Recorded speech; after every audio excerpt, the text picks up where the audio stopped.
देवास से कांग्रेस को बड़ा झटका। कांग्रेस के वरिष्ठ नेता बीजेपी में हुए शामिल। देवास से खास खबर।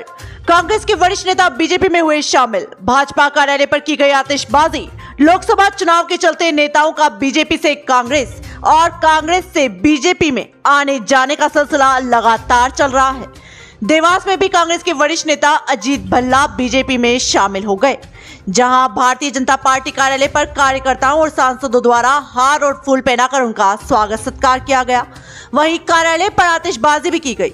सांसद महेंद्र सिंह सोलंकी ने बताया कि बीते दिनों अजीत भल्ला का एक वीडियो वायरल हुआ था। इसमें सांसद के कार्य को लेकर अजीत भल्ला ने बयान दिया था, जिसे लेकर कांग्रेस द्वारा उनका अपमान किया गया और वो राजनीति छोड़ रहे थे। लेकिन बीजेपी के कार्यकर्ताओं द्वारा उनसे संपर्क किया गया और अब वो बीजेपी में आने के लिए तैयार हो गए। भारतीय जनता पार्टी के सदस्य और भारतीय जनता पार्टी के लिए वो कार्य करेंगे और राष्ट्र निर्माण में भूमिका निभाएंगे। गौरव व्यास की एमपी न्यूज लाइव के लिए खास रिपोर्ट। किस तरह से आपका एक वीडियो जो वायरल हुआ था उसमें तो आपने कहीं कुछ बेहद बड़ी तारीफ नहीं करी थी, लेकिन किस बात को लेके आपको प्रताड़ना झेलना पड़ी वहाँ पर और आप आज ने बीजेपी का दामन संभाला आपने? हमारे सांसद जो हमेशा तत्पर रहते हैं अच्छे कामों के लिए और उनके बारे में शहर में बड़ा भ्रम फैलाने का प्रयत्न कांग्रेस पार्टी के लोग कर रहे थे निरंतर रूप से। और जब हमने विकास की बात हुई तो हमारे देवास के आदरणीय श्रीमान योगी शीलनाथ जी महाराज के यहाँ जो निर्माण कार्य करवाया, और मैं निश्चित रूप से कह सकता हूँ कि निर्माण कार्य की कीमत पैसे से नहीं है, वह निर्माण कार्य की स्थिति है कि वहाँ पर कोई भी हाथ डालना नहीं चाहता था, काम करवाना नहीं चाहता था, क्योंकि वो संवेदनशील स्थान था।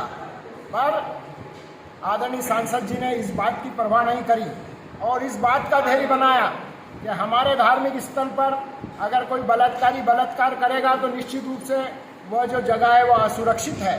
और उन्होंने तुरंत उस निर्माण कार्य को करने के लिए 10 लाख रुपए की राशि दी और वहीं से मेरे को ऐसा लगा कि निश्चित रूप से इसमें का जनप्रतिनिधि देवास में न कभी हुआ है न कभी होगा, और इसलिए गुरु प्रेरणा से हम सब ये काम करने में, उनका सहयोग करने में जितने भी गुरु भक्त हैं सब तत्पर हैं और तत्पर रहेंगे। एक विषय आपने अभी कहा था कि कांग्रेस में भी प्रताड़ना कहीं न कहीं मिली है, मुझे उसको उससे भी प्रताड़ित होकर में आया, तो किस तरह की वो प्रताड़ना इस बात की थी कि मुझसे कुछ गलत वक्तव्य दिलवाना चाहते थे और मैंने कहा कि मैं इस हिसाब के गलत बातें नहीं करूँगा, चाहे मुझे जो भी सज़ा मिलना है, जो मैंने बोला वो मैं अक्षरतः सही है और मैं उसी का पालन करूँगा।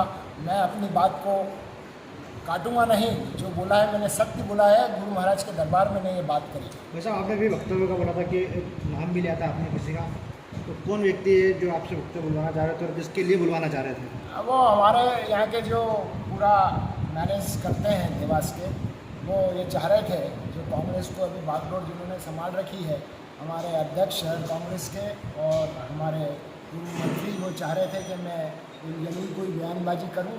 मैं उस चीज़ को मैंने सिरे से नकार दिया और मैंने ये सोचा कि इसी संगठन में रहने का कोई मतलब नहीं है। ये वरिष्ठ नेता आज भारतीय जनता पार्टी में शामिल हुए हैं, क्या हम बात करें राम मंदिर या शीलनाथ बाबा का मंदिर के लिए जो निर्माण हो रहा था उसको लेके कुछ वीडियो वायरल, उसके दुखी होके आए हैं क्या लगता है कांग्रेस पार्टी विरोधी है भगवान का? एक बहुत छोटा सा मामला था जिसमें इन्होंने शीलनाथ संस्था में मेरे द्वारा एक बाउंड्री वॉल का जो निर्माण कार्य कराया था उसके संबंध में उन्होंने कुछ तारीफ कर दी थी। उसी का विरोध करते हुए कांग्रेस के कुछ लोगों ने उनका अपमान किया, उनका उपहास किया और इस प्रकार का व्यवहार किया जो किसी भी सुचिता के साथ राजनीति करने वाला व्यक्ति पसंद नहीं कर सकता। वो व्यथित होकर राजनीति छोड़ना चाहते थे, परंतु भारतीय जनता पार्टी के सदस्यों ने जाकर उनसे निवेदन किया तो उन्होंने भारतीय जनता पार्टी के साथ आके राजनीति करना स्वीकार किया है और सनातन के वो शुरू से ही पक्षधर रहे हैं। उन्होंने कभी राम मंदिर का विरोध नहीं किया, उन्होंने कभी धारा 370 का विरोध नहीं किया, उन्होंने कभी सीए के कानून का विरोध नहीं किया, उन्होंने ट्रिपल तलाक के विरुद्ध जो कानून आया उसका कभी विरोध नहीं किया। तो राष्ट्रवाद और देशभक्ति तो उनमें वैसे भी कूट कूट कर भरी हुई थी।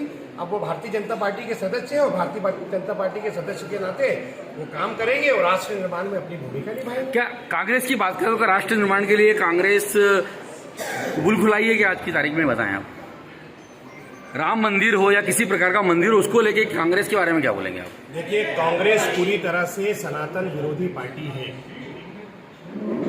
ये कांग्रेस का दुर्भाग्य है कि 22 जनवरी 2024 का जो निमंत्रण पत्र उन्हें प्राण प्रतिष्ठा के कार्यक्रम में सम्मिलित होने के लिए मिला था, उसको उन्होंने रिफ्यूज कर दिया और रिफ्यूज करने के बाद डंका बजा बजा के उसको बताया कि हमने राम मंदिर के आमंत्रण पत्र को अस्वीकार कर दिया।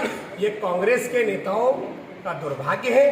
कांग्रेस में ना तो नियत है, ना नीति है, ना नेतृत्व है। ये पार्टी पूरी तरह से दिशाहीन हो चुकी है। यहाँ पर अजित भल्ला जी जैसे सुचिता के साथ राजनीति करने वालों के लिए वैसे भी कोई स्थान नहीं था। वो अब राष्ट्र निर्माण में लगेंगे और भारतीय जनता पार्टी की सेवा करेंगे। एक सवाल है, कांग्रेस की bumper entry Bharatiya Janata party का क्या कहना आपका? देखिए, कांग्रेस पार्टी में जितने भी राष्ट्रवादी लोग थे जो देश को प्रथम रख के और काम करना चाहते थे, वो सारे लोग कांग्रेस को छोड़कर भारतीय जनता पार्टी में आ गए हैं। भारतीय जनता पार्टी के कार्यकर्ताओं का पेट इतना मजबूत है कि वो सभी लोगों को हजम भी करेंगे, सभी लोगों को पचा भी लेंगे और सभी लोगों को साथ में लेकर भारतीय जनता पार्टी का काम खड़ा करेंगे। भारतीय जनता पार्टी का व्यक्तिगत कुछ नहीं, भारतीय जनता पार्टी केवल देश के लिए काम करती है।